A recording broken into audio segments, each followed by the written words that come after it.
This is the fifth part of 50L distillation equipment installation operation, spirits distillation operation. Check and ensure that the power supply and water supply are normal.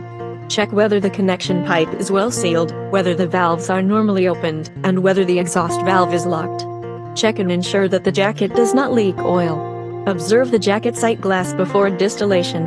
If the oil level is too low, it needs to be replenished in time to avoid dry burning of the electric heating elements during use. Add fermentation liquid to the pot. The amount of fermentation liquid needs to be less than 50L. Turn on the heat button and start heating. In the distillation process, if you need to increase the alcohol degree, you need to control the temperature of the deflegmator between 80 and 90.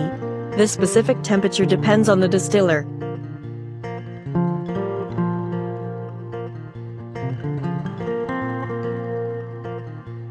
When there is liquor flowing out of the parent outlet, it is necessary to open the cooling water of the condenser in time.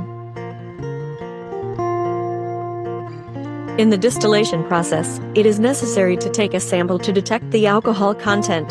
Generally, when the alcohol content is below 6% ABV, the distillation can be stopped. After distillation, drain the residue from the pot. After the residual liquid is drained, it is necessary to flush the inside of the still pot with a water gun. This way, the distillation unit is tested and will be cleaned and packaged before being shipped to your plant. If you want to know more, please contact us.